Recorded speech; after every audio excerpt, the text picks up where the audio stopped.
Sobat, kali ini kita akan memasuki kawasan Kerkhof Pecut atau pemakaman serdadu Belanda. Nah, inilah kawasan Kerkhof atau pemakaman serdadu Belanda. Kondisinya seperti ini, sangat terawat. Ya, karena pemerintah Belanda memberikan support, terutama finansial, pada pemakaman Kerkhof ini. Nah, ini di hadapan kita adalah Gubernur Jenderal Kohler yang tewas di halaman Masjid Raya Baitur Rahman pada 14 April 1873, seminggu setelah kedatangan Belanda di Aceh. Ini makamnya. Makam ini sebelumnya di Jakarta, tahun 1976 dipindahkan kemari atas permintaan pemerintah Belanda, dan pada saat itu Gubernur Aceh adalah Muzakir Kuala.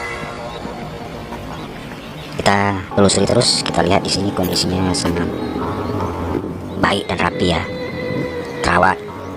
Karena itu tadi ada dukungan terutama finansial dari kerajaan Belanda terhadap pemakaman Kerkhof ini.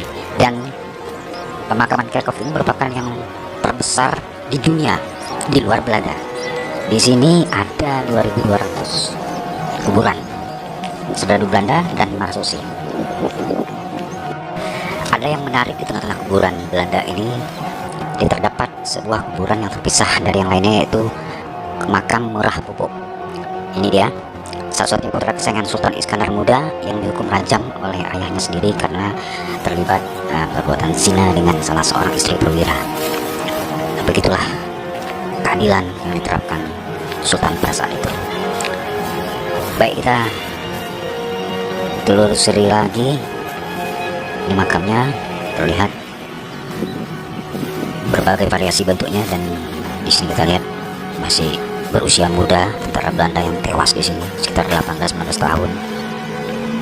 Kita jalan lagi.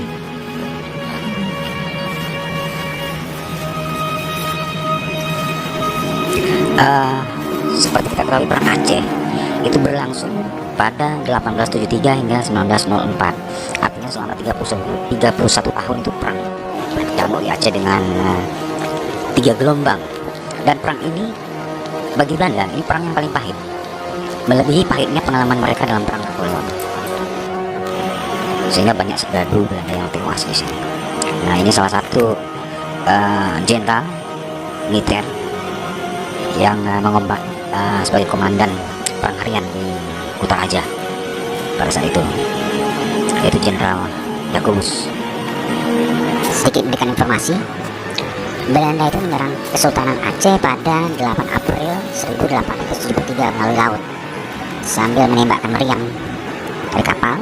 Saat itu tentara Belanda jumlahnya 3.000-an lebih, 3.198 orang.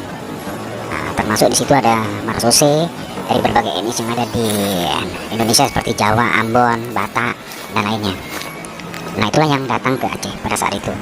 Dan ya, seminggu kemudian Gubernur Jenderal Kohler tewas, ditewaskan oleh salah seorang pemuda berumur 19 tahun yang bernama Tengku Imam Lumberta.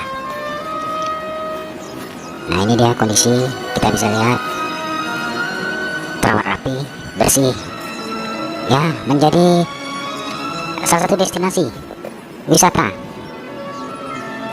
di Banda Aceh. Jarak makam Kerkhof ini kurang lebih 1,5 km dari Masjid Baitur Rahman. Nah, kita sudah kembali lagi ke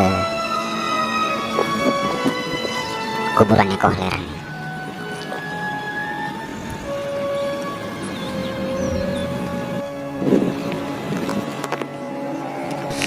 Baik sobat, ini di gerbang ini ada nama-nama siapa saja yang dimakamkan di sini.